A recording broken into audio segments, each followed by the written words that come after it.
So what else? Oh,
It's very simple.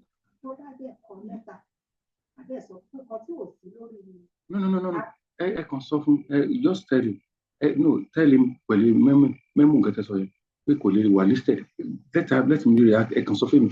Let him. It's just there's no dialogue. There's no conversation. No. I pray we'll have the courage to write that letter. No.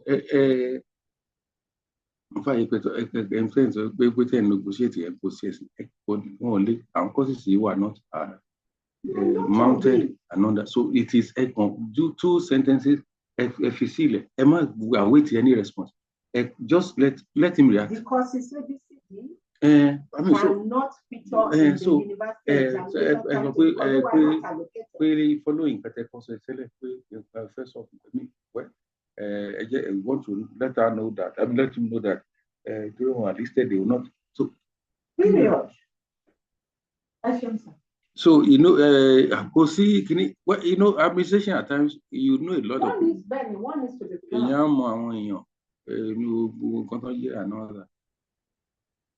So I think it's Emma negotiates. No. Just 2 or 3 sentences. I mean, so and I don't think he will want any trouble. Well, no. Because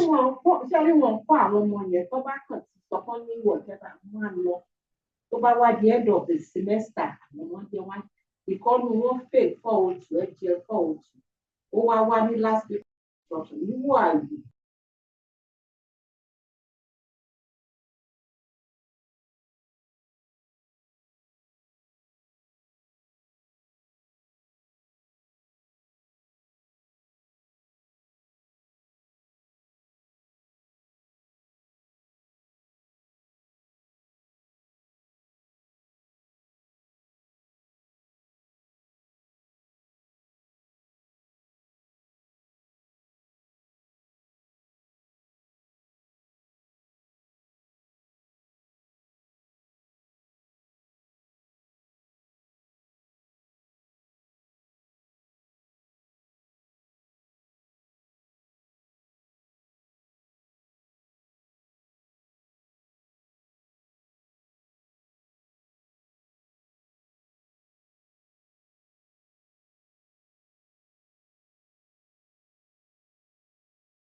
here at Unilag on Monday and Tuesday of this week. And during that workshop, we had 11 scholars, and we were discussing their work in relation to Karin Barber's work on creativity. We talked through their extended papers. So what they presented today is not their whole version of the paper, but just 10 minutes of it. And we discussed how creativity can be generative, but how ideas might develop, and how they might change and speak to important conventions. So each panelist has 10 minutes, and like him, so I'm going to be very strict. I've worried and I will be waving them. So I have the order. It might be wrong in some people's programs as well. Rajni's program, your age went from 64 to 85. So to start with, and also it's Karin online. She is okay. We are joined by Karin Barber from Birmingham. She's on the hot list. She's not here yet. Yeah,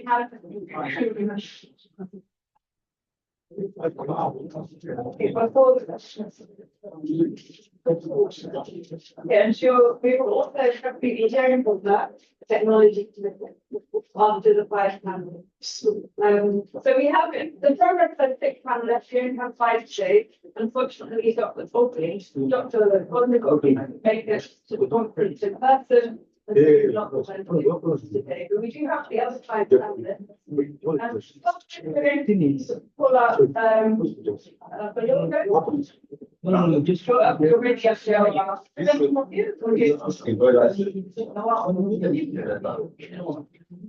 And it's presenting on post-proverbial expression, identity, cultural nationalism,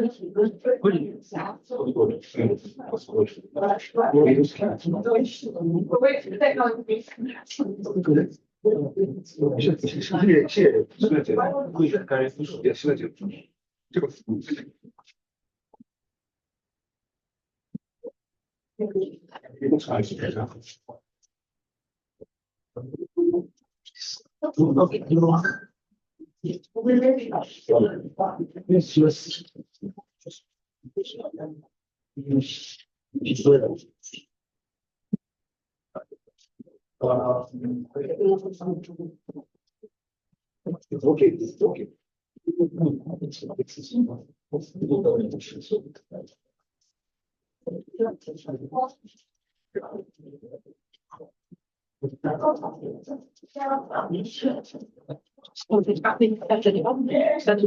I will take something else. It just give Professor Barber panelist rights. Okay, she has panelist rights, Yes. so she can speak.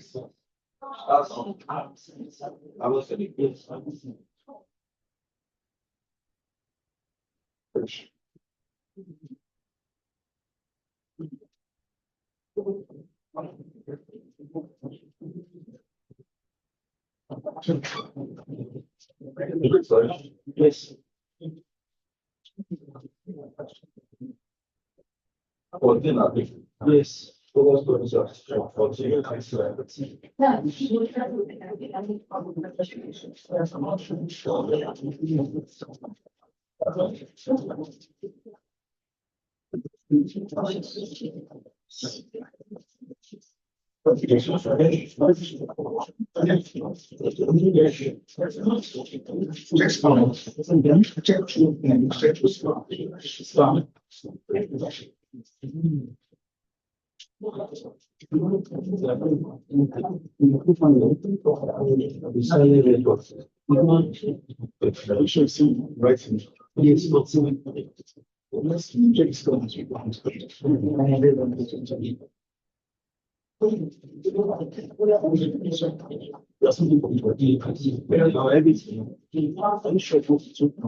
I just know far.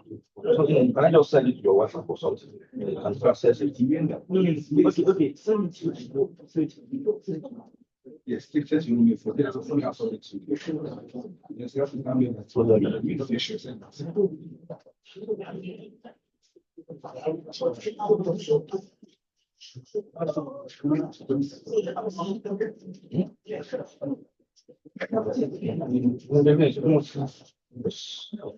Sorry for that.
Okay, I've seen that.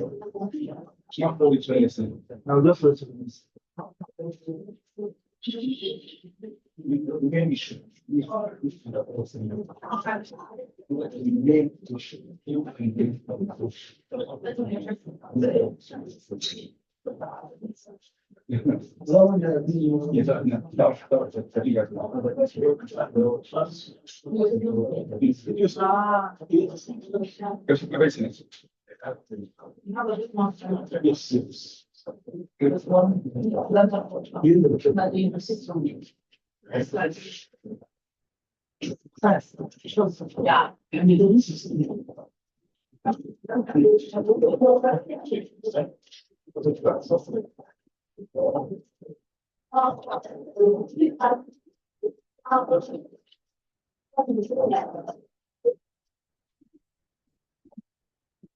Yeah. Oh, so that's the bit.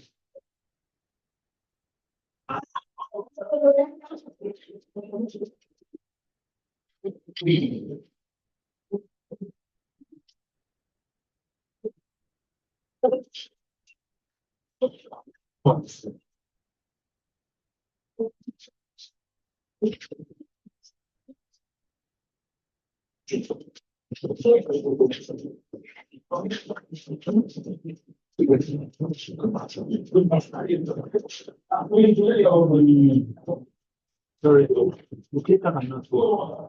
So So you are this. I'll just admit it. Yeah, no. This is just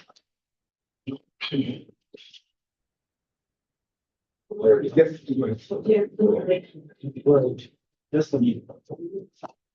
Ìyá àríkẹ́ òkè òkè o kò ní bàjẹ́ o àdúpẹ́ ẹwà mà.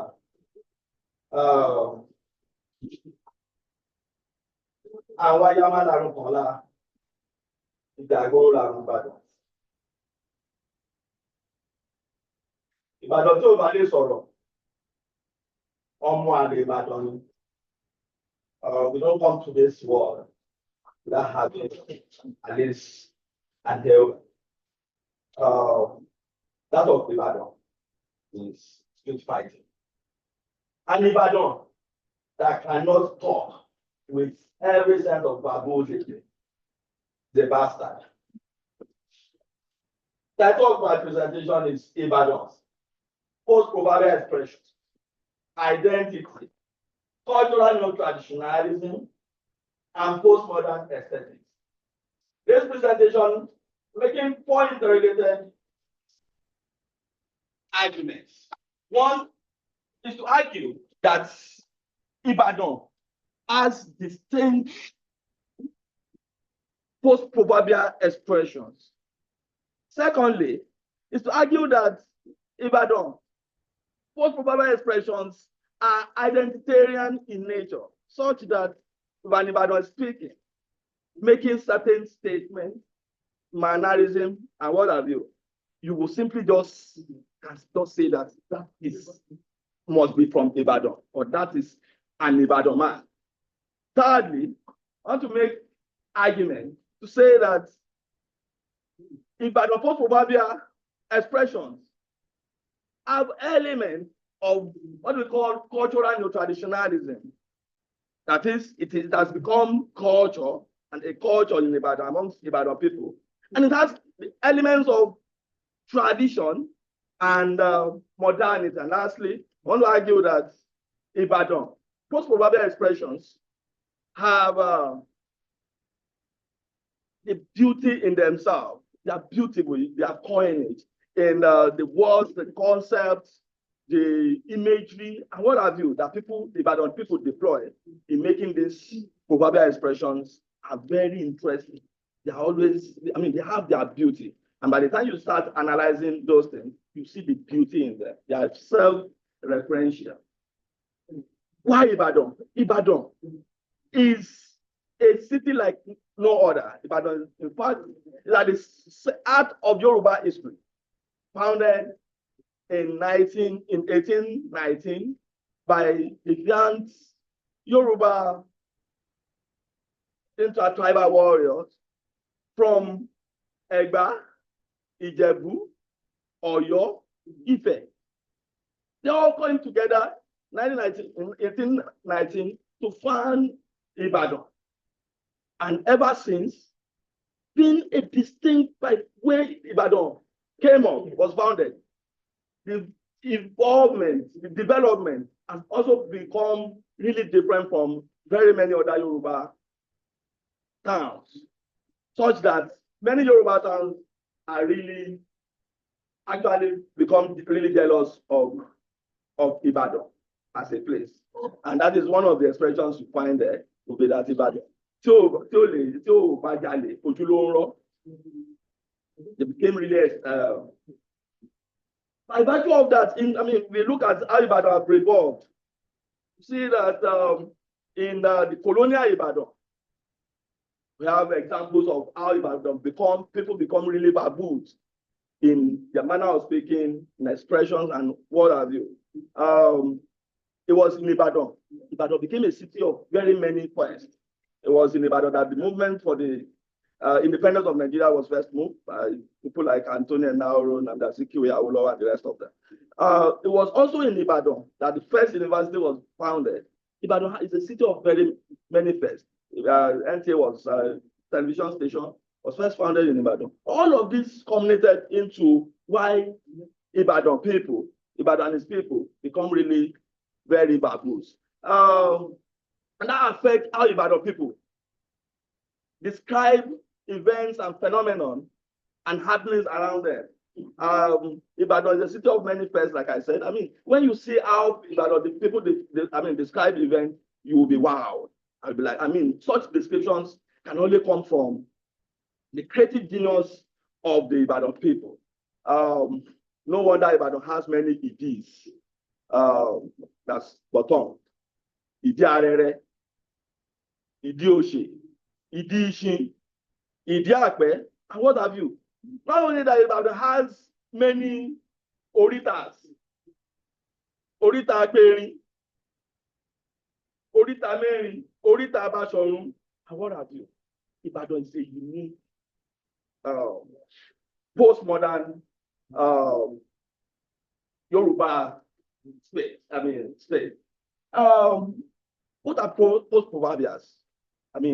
Post-proverbials are there always to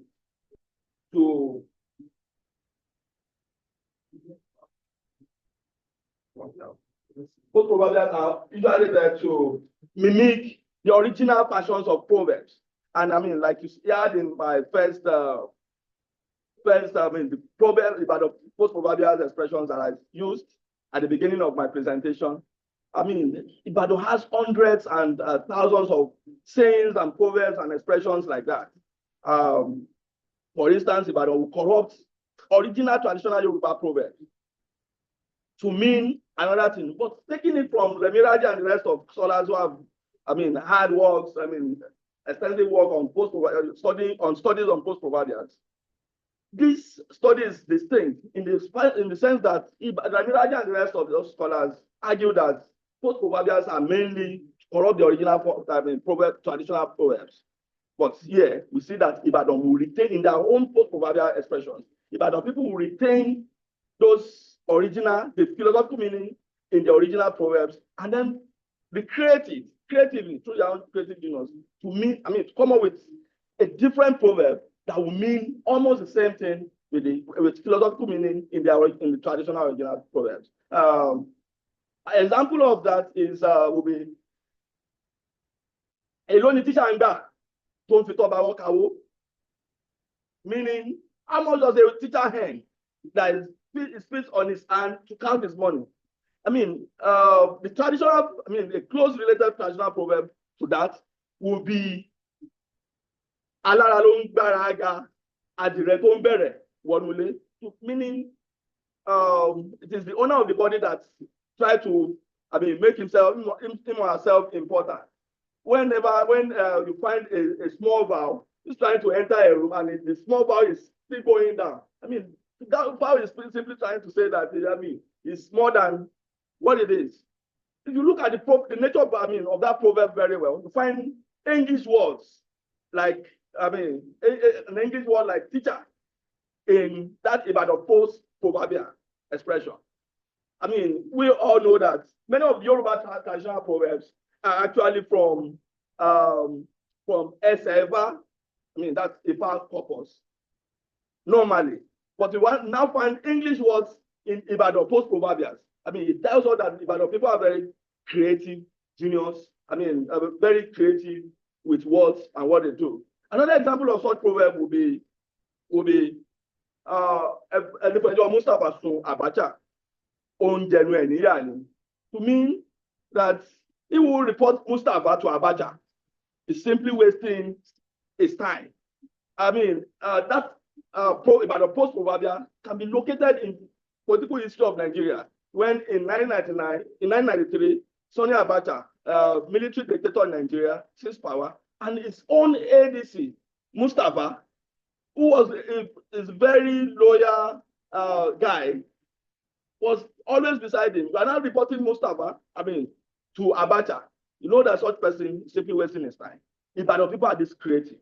My recommendation would be that we should create as many proverbs, as many Ibadan post-proverbial expressions as possible. Should create them and make them available in school curriculum, such that generations and generations can learn from these things, and then we can make find comparison between Ibadan post-proverbials and traditional ones. Thank you.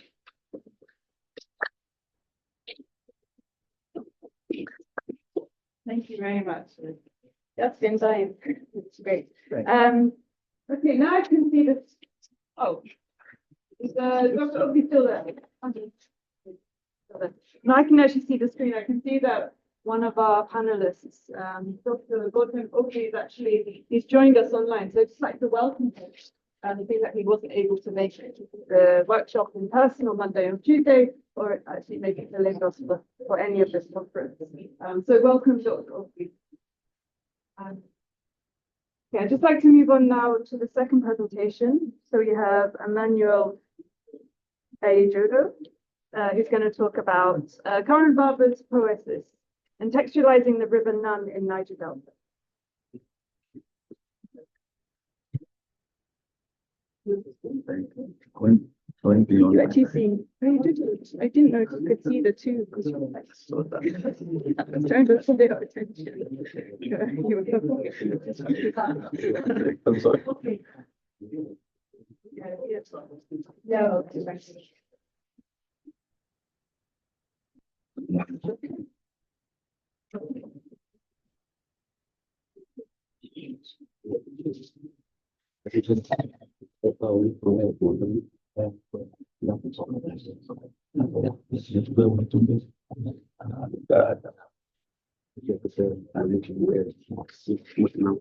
Absolutely. My name is Emmanuel Ayojodo from the Department of English, University of. So just like the previous presenters talked about Ibadan. Ibadan is a city of many colors, and I am proud to associate myself with the University of Ibadan. Yes, so my presentation this morning is entitled Karin Barber voices and visualizing the river known in the Niger Delta eco poetry. So basically, what I am looking at this afternoon, my intervention this afternoon is looking at how Karin Barber's idea of creativity as an influence or is being used as to project the issue of environmental pollution in the Niger Delta.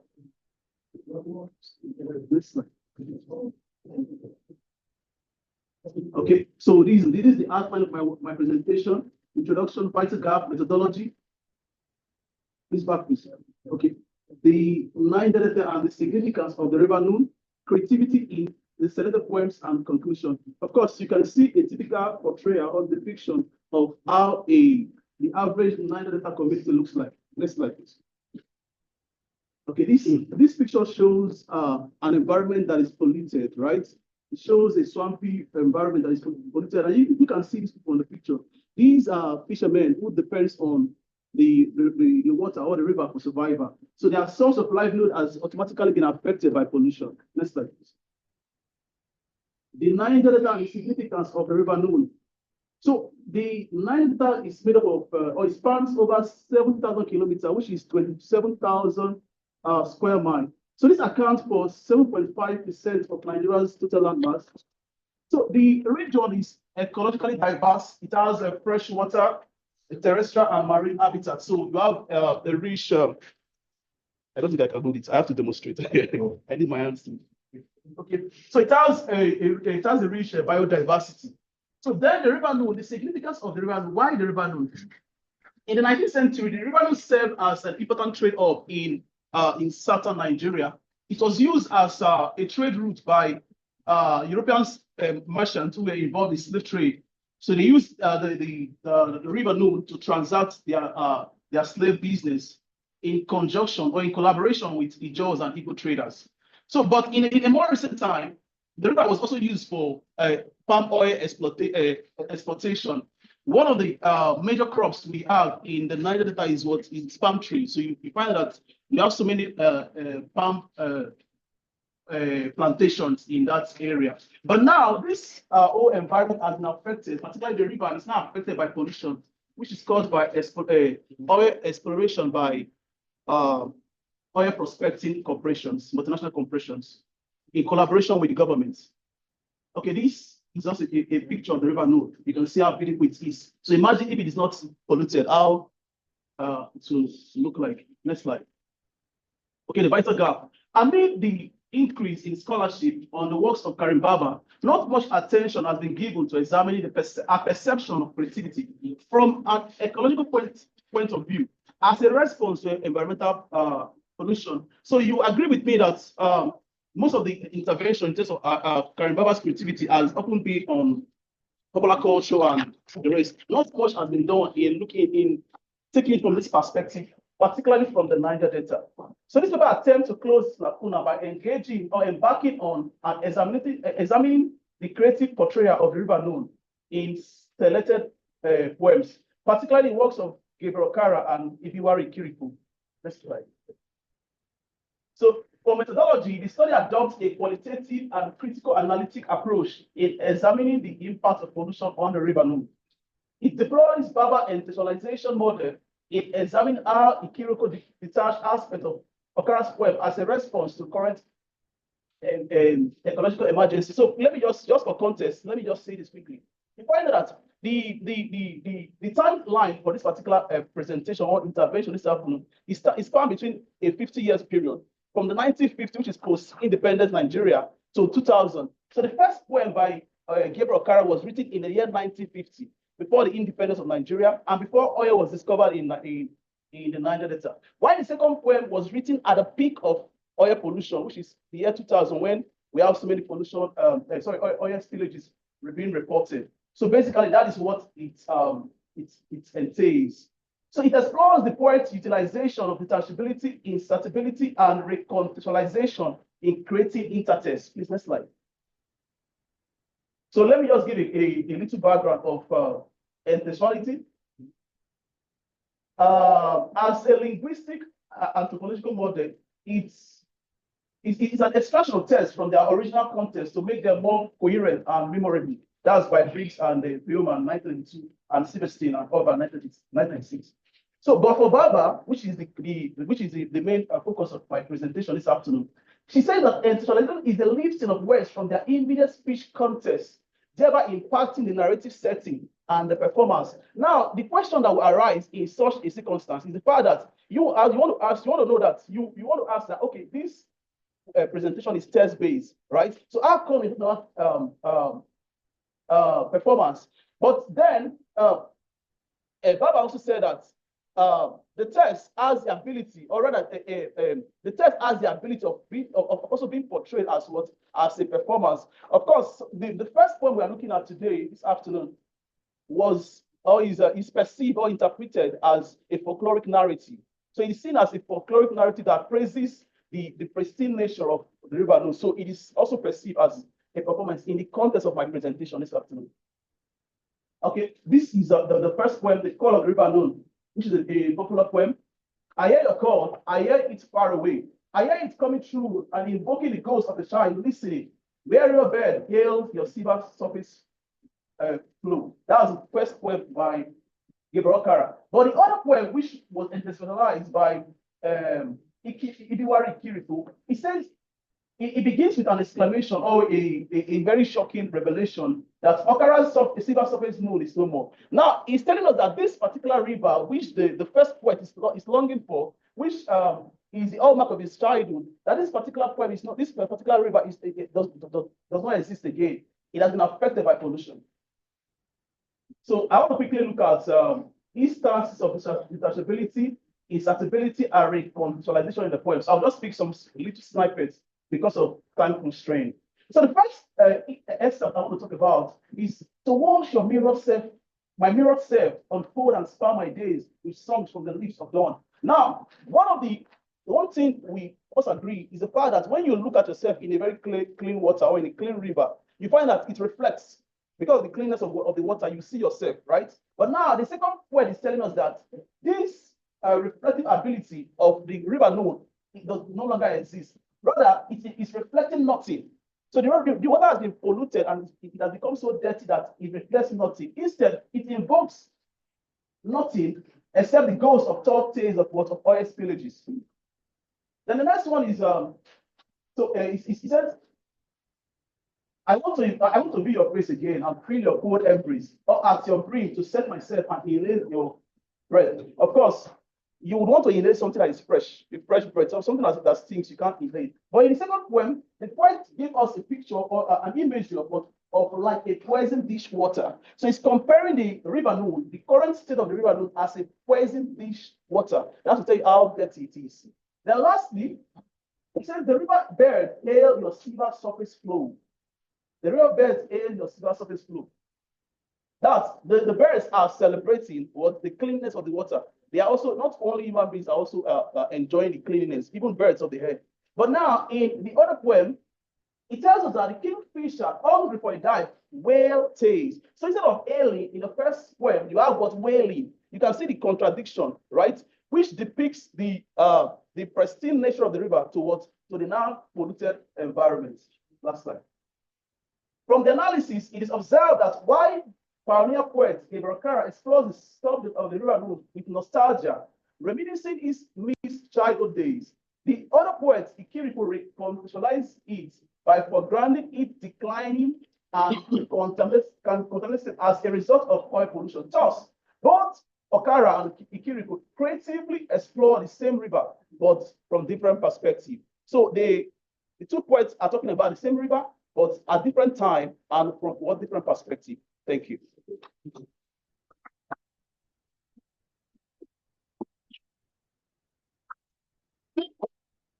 Thank you very much, Emmanuel.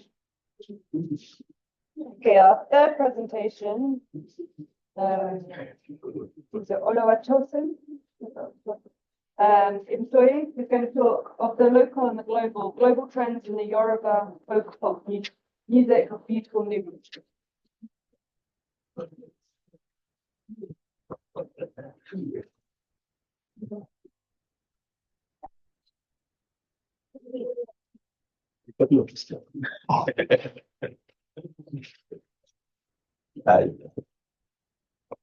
a good one.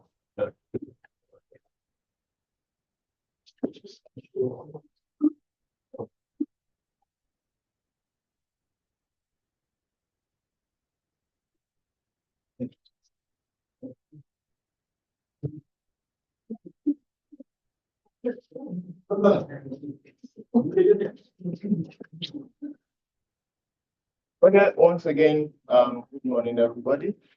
I am Oluwata St. John Ibite from Kwara State University, and my paper is titled "Of the Local and the Global: Local Trends in the Folk Pop Music of Beautiful Nubia."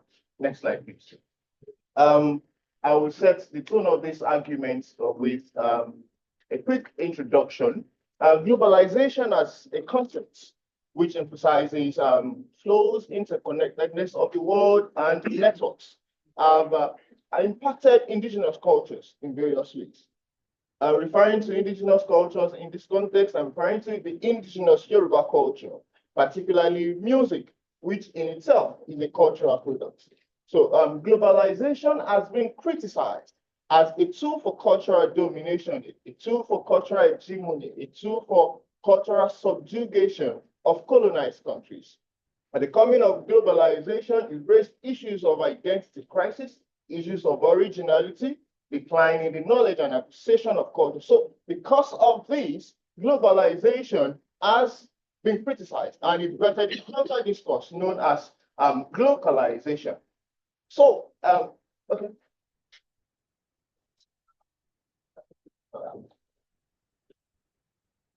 All right, so like Barber rightly proceeds in 1997 that music is the first form of popular culture in Africa, and it has been noticed and studied outside the African continent. She also argued that across the variegated, uneven, temporarily staggered, and constantly mutating histories that we see in sub-Saharan Africa, histories of new genres, new modes of appropriation and combination, new expressive devices, several big historical acts, and overarching themes have emerged. So the coming of these new expressive devices opened new vistas for creativity, for originality, for novelty. So it is against this backdrop that I examine the presence and influence of globalization in selected works of Segun Akinlolu, a Yoruba folk pop musician, popularly called Beautiful Nubia. Studying globalization in these selected works is a medium to understand its conscious reinvention, its conscious transformation of the folk music culture within the realities of the digital and changing cultural system that we have. So how did this research come about? I carried out this research through a qualitative design observation on the field and analysis of his works. So the theory of localization, as we know it, is particularly a melting pot for the local and the global. Globally and acts locally. In localization, there is no room for domination of the Western culture. Emphasis is placed on language, emphasis is placed on identity, heritage, and local cultures are celebrated in localization. So the local in the global and the global in the local, as we know it, cannot be overemphasized within the particularizing and universalizing manifestos. When we look at localization, in particularly look inwards through two critical weapons. First is the weapon of tactical assimilation of the progressive aspect of globalization, and the weapon of deliberate effort on the part of colonized countries to look inward and promote their own local economy, their own local culture, their own ethos and parties. So in localization, you will find 8 core concepts: indigenization, creolization, local imagination and creativity, vernacularization, hybridization, homogenization, and heterogenization. Practice, transcultural construction, synchronization of local and global culture. So who is Beautiful Nubia? Segun Akinlolu, popularly known as Beautiful Nubia, is a leading contemporary folk and roots musician in Nigeria. His first attempt and foray into the music industry in Nigeria was in 1997 through the album 7 Lives. And between then and now, he has produced over 37 albums.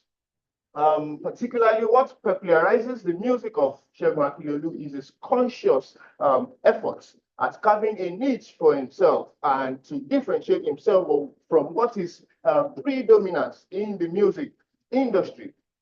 Okay, so when we examine some of this creative concept in localization, that's indigenization, localization, and creativity at first, when you look at the name of this band, the Roots Renaissance Band, it suggests a theme that is conscious at cultural revival, a theme that is conscious at reviving old and dying culture. It particularly takes the known and unknown parts of the indigenous music culture amongst the Yoruba and blends it with the modern and the trendy, the global culture. When he first had his attempt at music in 1997 and 1999, the first two albums, 7 Lives and Voice from Heaven, didn't actually get the attention that his third album, 2002, that's Jambala Jubuk, had. This is because those first two albums were overtly digital and heavy on Western influence. So it reflected that he must consciously look inwards to do something new, to do something original, to do something peculiar to him. When you look at his bands on stage, you would regularly see him and his band members donning the indigenous tie-dye fabric of the Yoruba people. That's the idea. Sometimes you could see the Western jackets, the Western suits dyed into this adire tie-dye fabric of the Yoruba. That's a form of indigenizing the global fabric in the local context. Of course, creolization and vernacularization, the context of language, the Yoruba language is predominant in the music of Segun Akilolu, of course, with the addition of English language and Pidgin language. For instance, you would see Yoruba literary devices such as pun, alliteration, and euphemism, what the Yorubas call Iforodara, that's wordplay. For instance, in Esiodo and Song of the Trickster, ohun méjì ló mọ̀ ó mọ̀ tẹ́ni tó mọ̀ méjìlá, ohun mẹ́rin ló mọ̀ ó mọ̀ tẹ́ni tó mọ̀ mẹ́rìnlá, ọmọdé mẹ́ta ń ṣeré eré ayọ̀, ọ̀kan lóhun wẹ̀fọ̀n, ọ̀kan lóhun gbọ̀pẹ́, ọ̀kan lóhun ó tààrùn wẹ̀fọ̀n ọ̀kún, ọ̀gbọ̀pẹ́, ọ̀tàrùn. These are conscious use of indigenous Yoruba literary devices, the local in the global versus global in the local. You would see a syncretic blend, a syncretic hybrid of indigenous musical instruments with foreign musical instruments. You can sometimes speak shekere, agogo, gong, juju, or the djembe drum, blended with Western musical instruments, saxophone, trumpet, guitar. You can visibly see this in some of his singles and tracks, Abefeiwa, Ipoko Akufo. Oftentimes also, you can use Western classical pieces like Johann Sebastian Bach's Jesus, Joy of Man's Desire, which is the music of the Baroque era, in a local context. And of course, you would regularly see him donning his acoustic, Western acoustic guitar, or sometimes his indigenous shekere on stage. So you would also see the parallel harmonies, indigenous parallel harmonies in some of his songs. It might be in 2-part parallel harmony or 3 or 4-part parallel harmonies. And global markets and local creativities.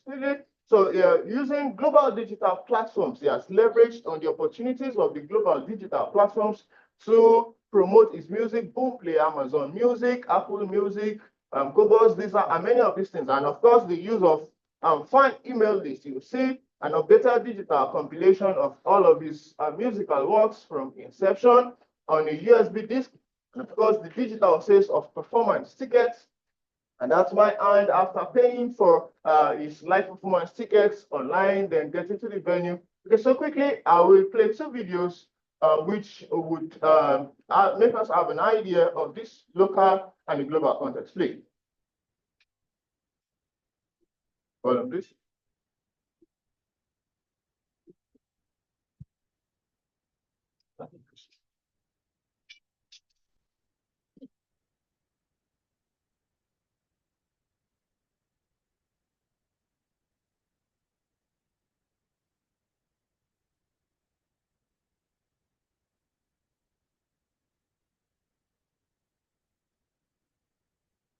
Okay. The second video, yeah. This is overall Ojo in a global by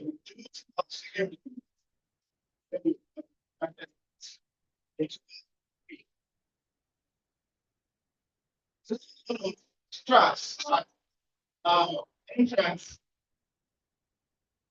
that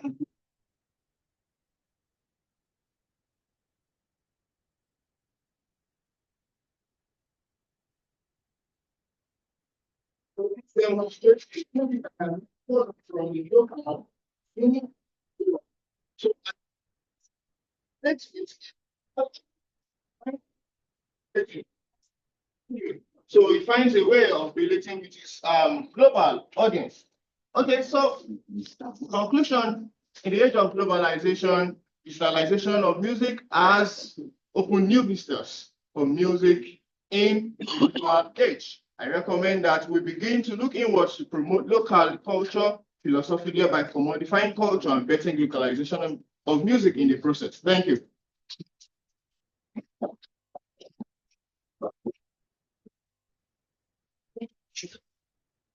Okay, our fourth speaker, of course, Stephen Shoyden Ogundipe, who's going to talk about city space and the creativity of Yoruba Panjaris.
Good morning, everyone. I'm Stephen Ogundipe from Obafemi University. And the title of my presentation is Language Adequate City Space and Yoruba Panegyrics.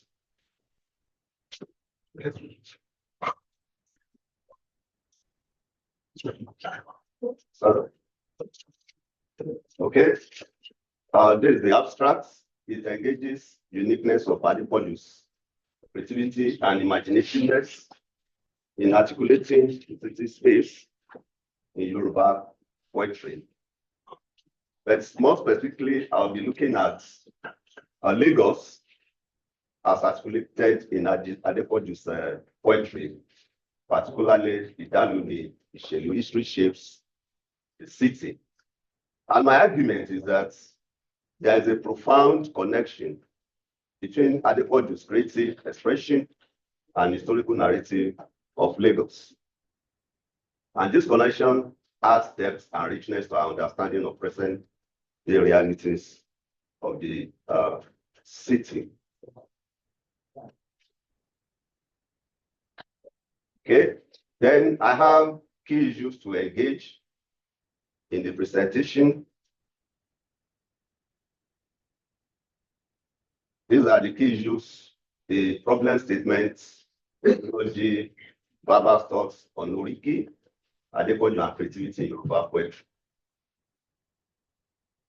Going to the problem statement, several scholars have engaged the issue of Oriki, but not very few scholars have actually engaged the issue of the uniqueness of city poetry in Yoruba oral poetry. And for my methodology, please can you? Okay, so the data for the study is a poem, just one poem from Adequaju's panegyrics, which is Idaluni. History determines a city produced on cassette and LP in 1982. I transcribed the selected poems and translated them to English for interpretation and analysis. And I used a close reading and draws on Karin Barber's thoughts on Oriki. The next one. Okay. Karin Barber theorizes Oriki as the master discourse. And what do we mean? We are saying that Oriki, through its improvisational and performative qualities, serves as a space for ongoing creative expression and innovation. And this is what Lanrewaju Adepoju has done by reinscribing Oriki Orile, which is the Yoruba traditional poetry that deals with origin, into city poetry. Oriki allows individuals to adapt and shape their identities within the context of their community and cultural traditions. The next one. Who is Adepoju? Adepoju was the foremost modern Yoruba poet. He died this year. He redefined the practice of Ewi and the pioneer dissemination of Yoruba poetry on wax records and cassettes in 1974. He produced 96 poetry compositions on audio cassettes and compact discs before his death. Before his death in 2024. I have all these productions. His experimentation with city panegyrics can be interpreted as part of the poet's creativity with Yoruba oral forms. Next one. There is, well, I don't know whether I have the time to play. Okay. No, I just feel.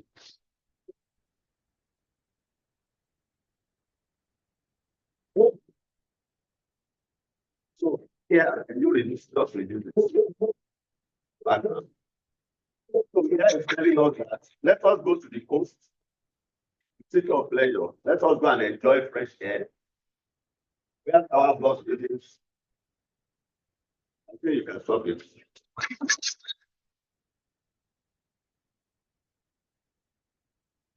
Okay, so here he's saying he's inviting us to come to the city of Lagos and explore the city.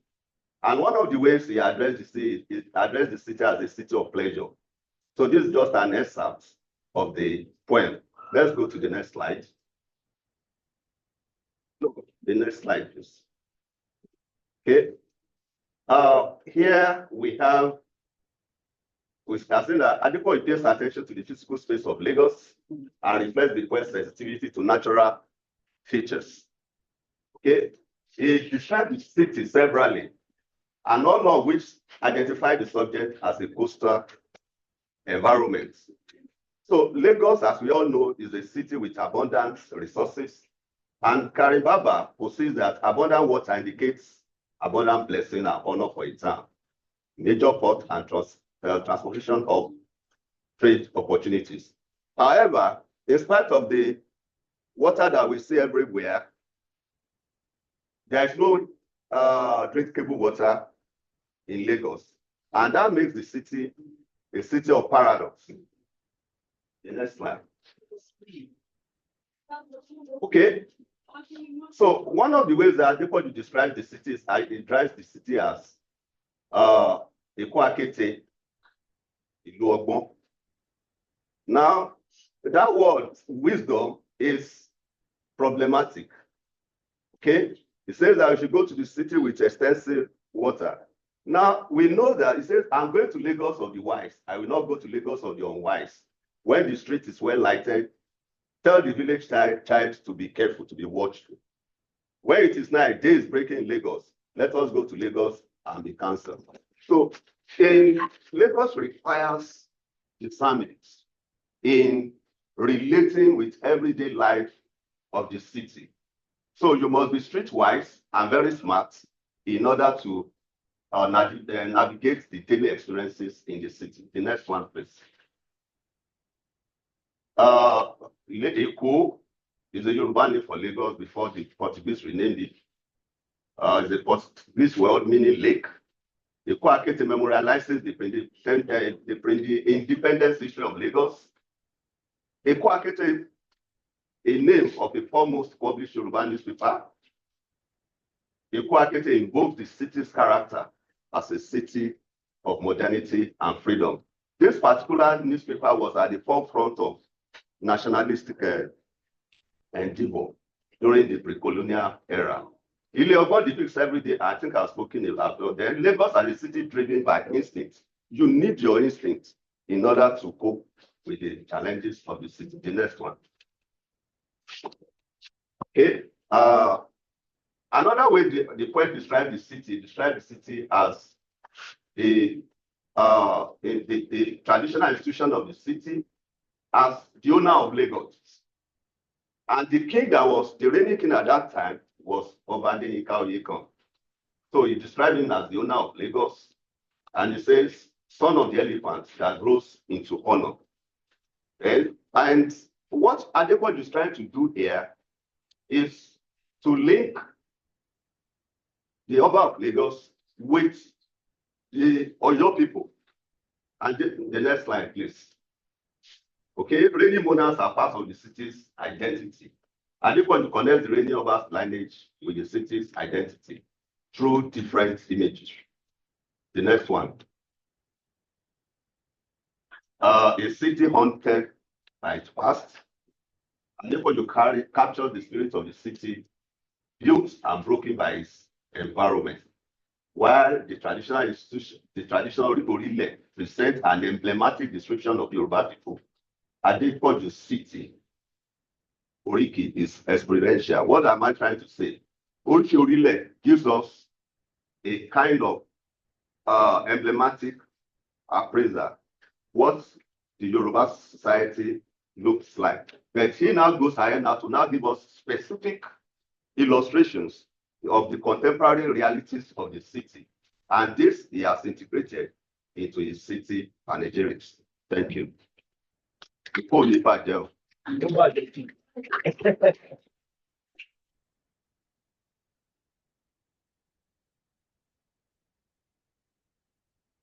you very much. Okay, our final speaker of the panel, I'll call out Adiolu Ogunsanya, who's going to talk about analyzing the instance of musical motifs aesthetic in Yoruba folk opera.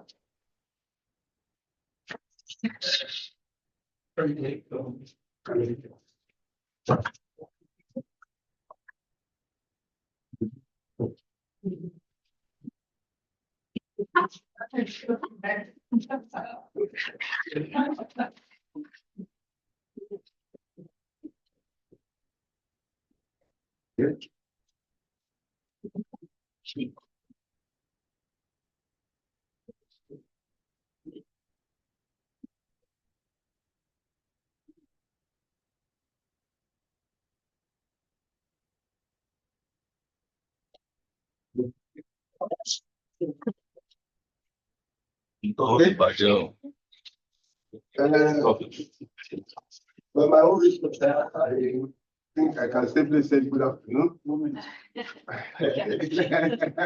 So, my work is on the story Tijo Tilu, incidents of motifs in folk opera. Story Tijo Tilu happens to be the combination or the multilateral performative segments of music, that word music, among the Yoruba. They believe whether singing or dancing or playing of instruments, either percussion or blowing of instrument, you are performing. That means you are engaging in musical performance. Now, these musical motifs are frequently integrated either together or singly in any Yoruba traditional ceremonies, though depending on the genre convention, depending on what type of performance is going on at that time. So that's the one that dictates the music that we perform. For example, we have war music, we have games music, and then music in the theater, which is the focus of this thing. And the subset of theater that we are talking about, popular theater that we're talking about, is folk opera, as produced by Kola Ogumola. And we are choosing one of his works, the Palm drinkers, as case study here. And the methodology we are using is, the theoretical framework that we're using is Karin Barber's generative materialism. Next slide. We go.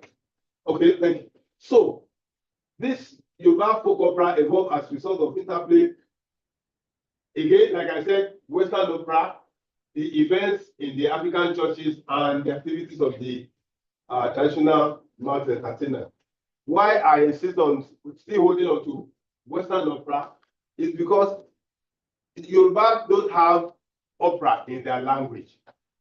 It is the relationship with the colonialists that brought about that term, opera. And even the cultural producers of this opera then were not calling it opera, but they are calling it opera. You know. So they now put all these activities together, including that of the mass dramaturge, the Igualari, you know, to form what they now brought out as folk opera. I mean, their experiences even in the churches then. Kola Ogumola was one of these prolific folk opera writers then. Some of them, again, are Hubert Ogunde and Uyade Jobi, because all these popular theater practitioners, they started from folk opera. And the reason being that all of them are at the intermediate level of, or intermediate economic level in the society. They did not really study much, but they studied up to a particular point, and then they became either professionals in other areas or they got into teaching line. But mainly, they were in the church. They were established in the church. Next slide.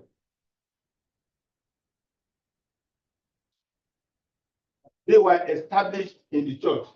And from what you can see here, it's stated here by Adedeji, and you can see that Ogumola was actually a choir master in the church, which was the same thing with all of his contemporaries or colleagues, professional colleagues then, like Oyade Jobi, like Nuladi Paul, like Hubert Ogunde, who was known as the father of professional theatre in Nigeria.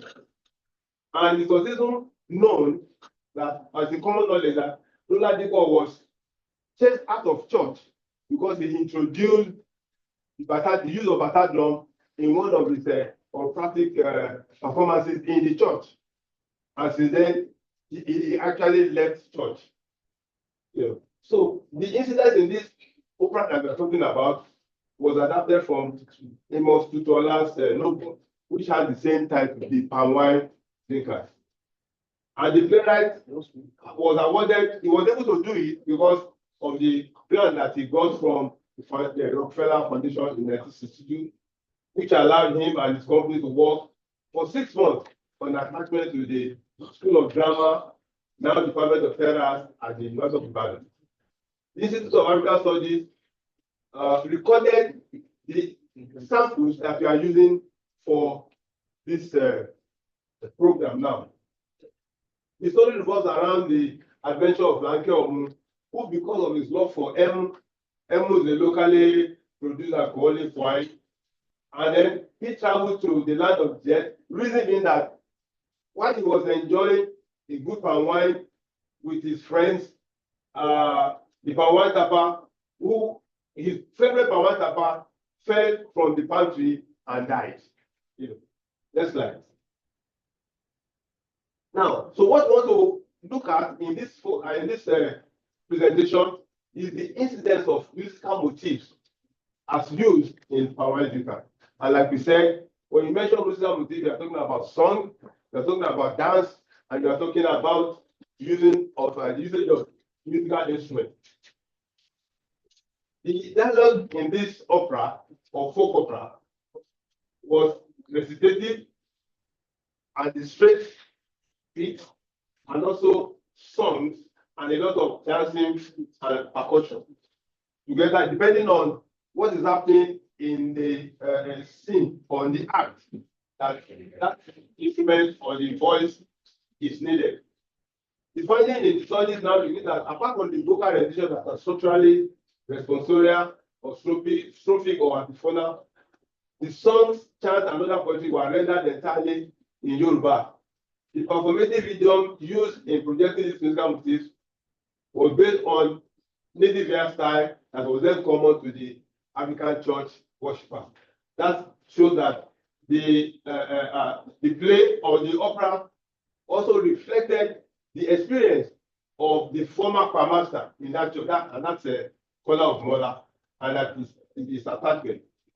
The instrumentation also that were used were also common even to the church then. But we saw how Ogunmola creatively manipulated those instruments to suit what he needed to do in that folk opera. In the next slide, we shall see the instruments that he used. And again, we need to now talk about that the style that he has used.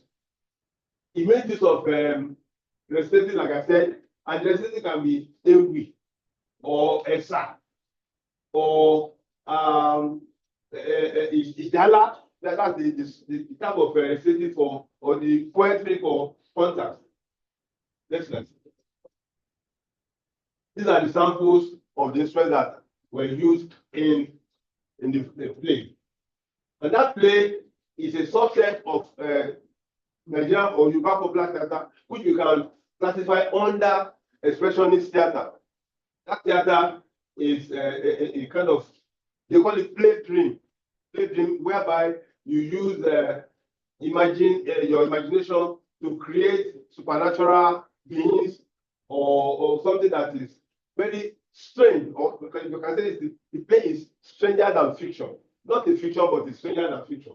You know, where we have supernatural beings and those things that you have even said within the place were distorted. For example, if you please go on. Play the first half of the place.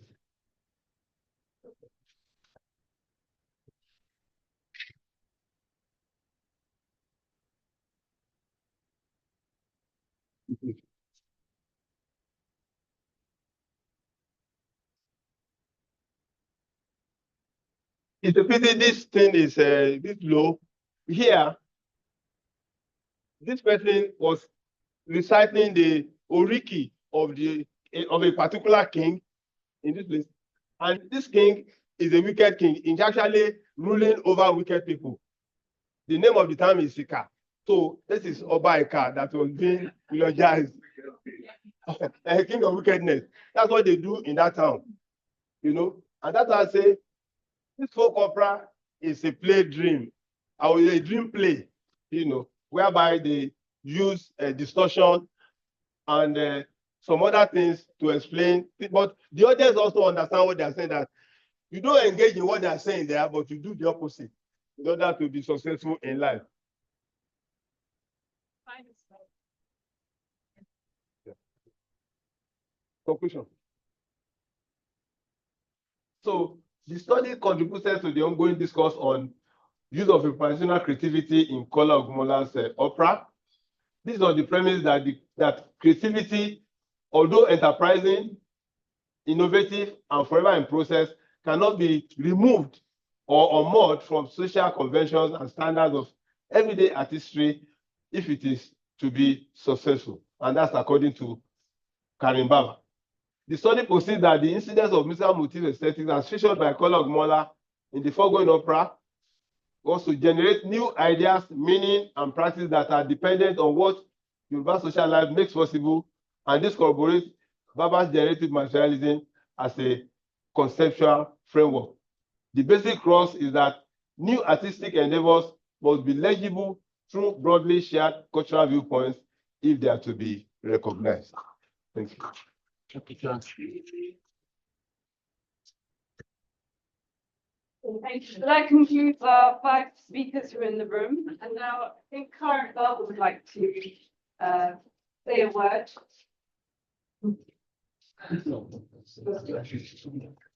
you're ready, Karin, hello, welcome to Lagos.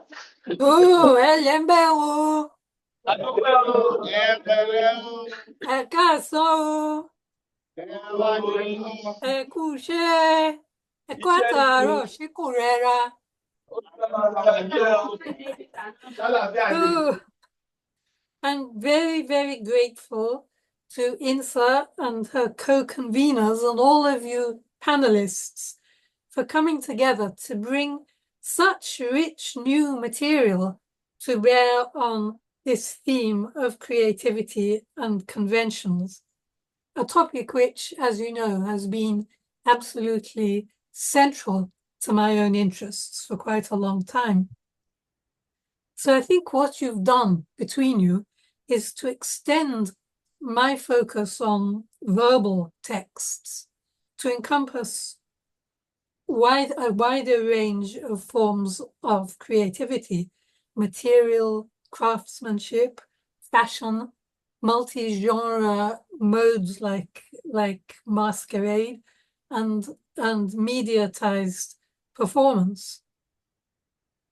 So creativity, innovation, and improvisation, these are all incredibly attractive topics.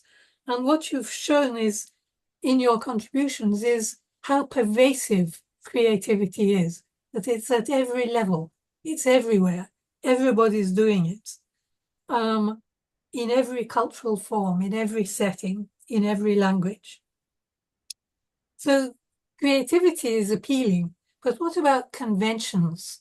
Conventions might not seem quite so exciting at first sight, but I think what your papers have underlined is that creativity depends on conventions.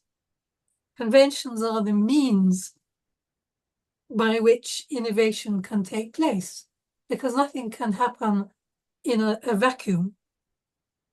And what's more, conventions themselves are not static. They're constantly being replenished and subtly modified by every new cultural intervention. So every new work adds to the conventions. It's not two separate things, conventions on the one side and creativity on the other side. Every act of creativity adds to the conventions or modifies them. So your case studies have also shown the advantage of extending the idea of conventions from artistic conventions alone to much wider institutional arrangements, economic, social, cultural conditions of possibility in which creativity takes place. So this way, you've opened the way, or we together have opened the way to understanding more comprehensively how culture is created and maintained and revitalized. And I just want to tell you that I think your contributions themselves have added to and maintained and revitalized African studies research on this topic. So thank you once again, and I'm really looking forward to seeing the outcome of all your hard work and all your thoughts. Thank you.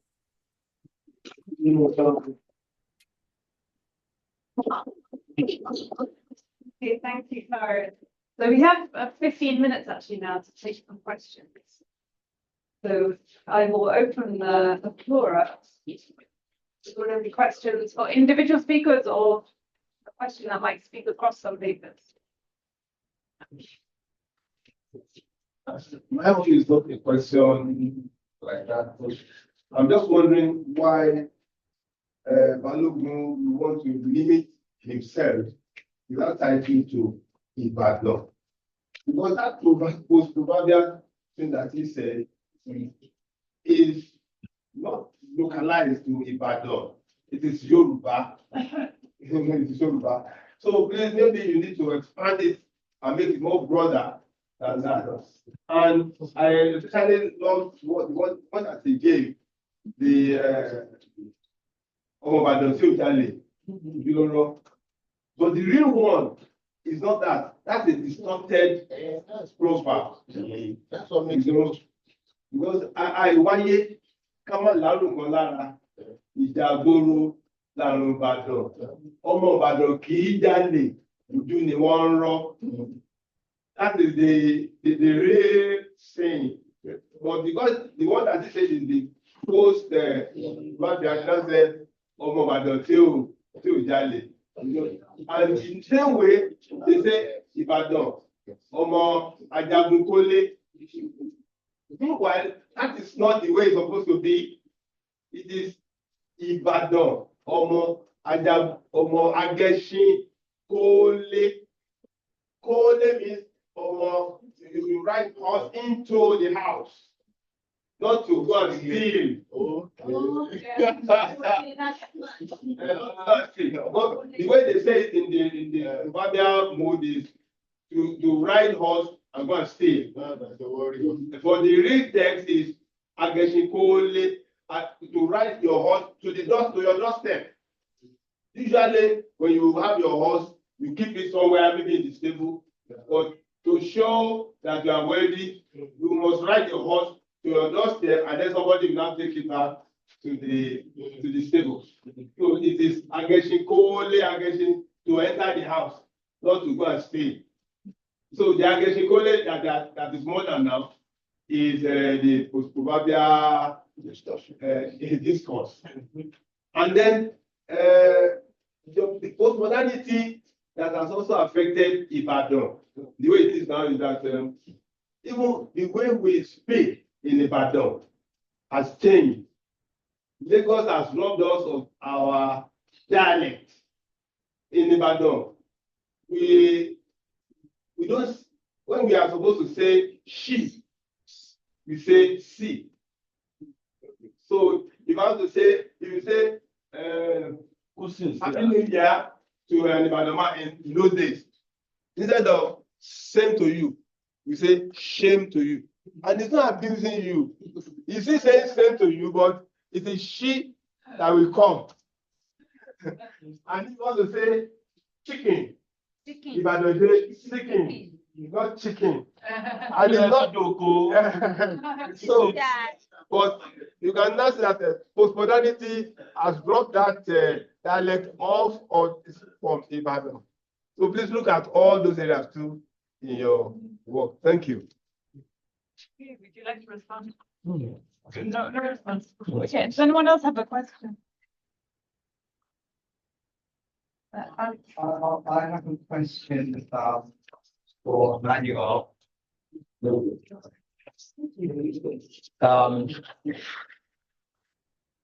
Yeah, so Emmanuel. Yeah. Oh, okay. I very much enjoyed the discussion we had with you and Juliet on Monday about your work. And we were talking quite a bit about the Making Things Stick chapter. And we also mentioned about the wider book, that it was edited by Tim Ingold. Now he not especially in that book. Yeah, sorry. Not especially in that book, but in his what is underpinning his thinking, and is present in his other work, like the perceptions of the environment, is actually very salient to your work, because it brings together actually ideas about particularly rivers, actually, and some other aspects, but the river is one of the like key metaphors, or even more actually more concrete than metaphor in his work, and he brings it together with poetry in a way, maybe more so musicality. I think it's a pity in a way that the collaboration between Karin and Tim Ingold was just in that work, as far as I know, because I would love to have seen how that could have been connected further.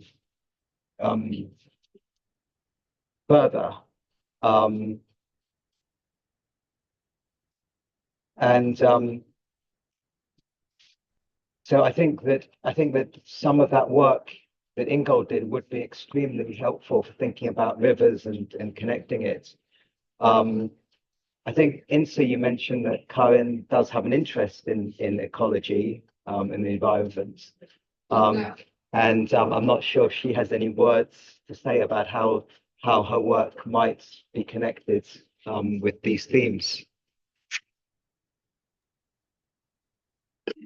So I don't know if it's almost a question for Karin. Well, I do have an interest in ecology and the environment.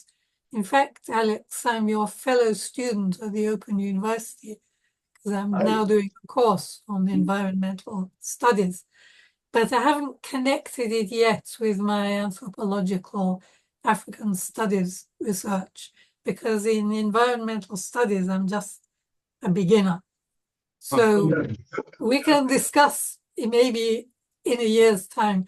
But I would like to add that I really love the work of Tim Ingold. And if there's a way that we can connect our different approaches more in future, I will be very excited to be able to do that. I hope so. Thank you. Emmanuel, do you want to say anything else? Response? If you want. I have nothing to say. Okay, that's fine. Thank you, Karin. Thank you, Alex. Do we have any other questions? Let me say this about Tosin's presentation. A lot of time when we are trying to look at that concept, globalization, a lot of time we confuse it with westernization. I just want to be sure that you are not doing that, because if you looking at your work, how global is it? It's think global. Do you get how global is it? Because if you are talking about global, it means that some elements of other cultures aside from the West should also be present in it. I don't know if you get the drift. It has to be, maybe you have some Asian culture in it. That is what will make it truly global. Do you guys?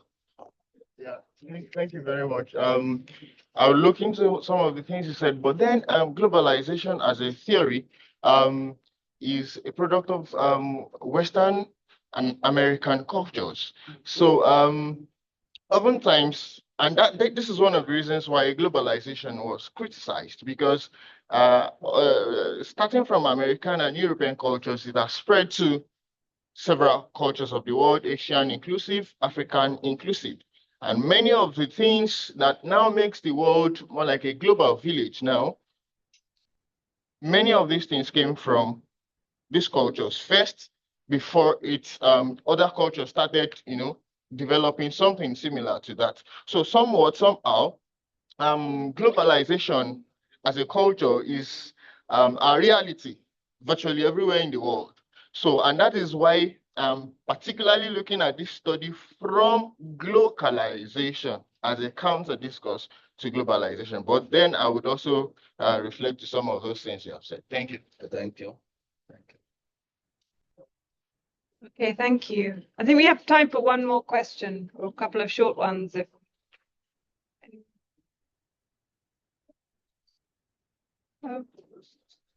have a question. Okay, and that is for all our wonderful, to all our wonderful Yoruba speakers. I would like to ask you for a few examples of how you would use the word creativity in Yoruba. And since we have some, maybe we can extend it to all speakers of all African languages to ask them what words if there are words for creativity in their languages, and how they would be used. in their own. So sorry, can we have other? I have Igbo speakers, Yoruba speakers. Have we got speakers of any other language? No other languages? Orobo. Okay, so maybe we can start with the three of you who have volunteered, and then we go around a bit. Okay, yeah, let us not just the dominant language. Hausa, right? Yes, Hausa. Okay, so you volunteered first for the Yoruba one. Yeah, we don't want all the Yoruba one. We can make a, but so let us go around and get some of these. Yes, creativity in Yoruba will be ara. Ara. So about dara, okay, for dara. So yes, like, and before you can do that, is like you are taking a risk. You are doing something that no one has done. Dara, you go. Àwọn Yorùbá wá ní Olúwa jẹ́ ká máa dára ni o, àní dáràn. You know, because to dáràn is to commit an offense. But to get into dáràn is to get into trouble.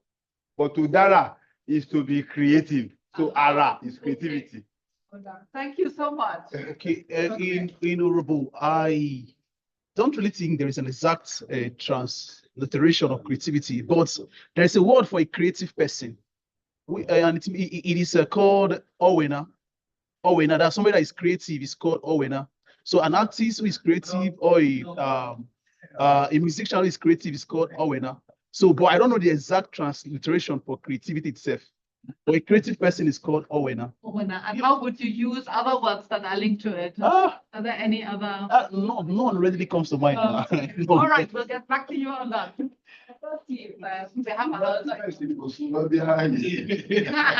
Yes, thank you.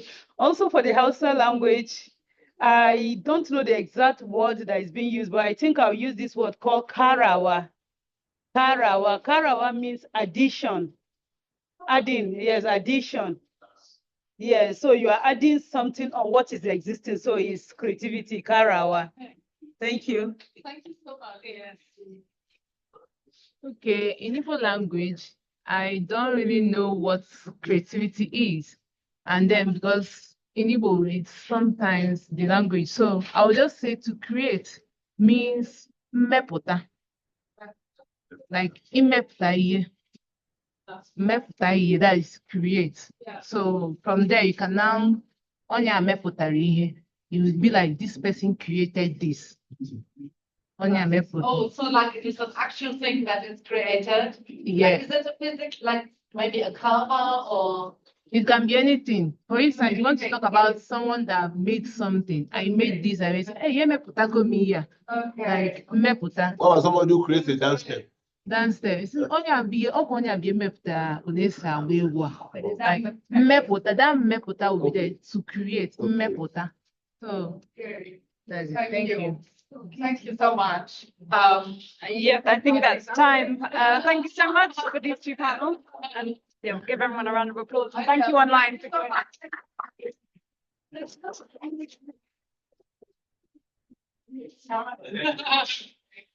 Thank you. Thank you very much. Thank you very much, ma'am. All right. I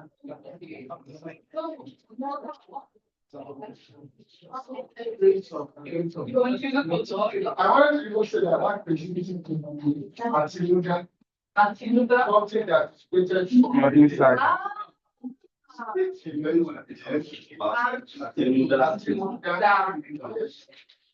Coming from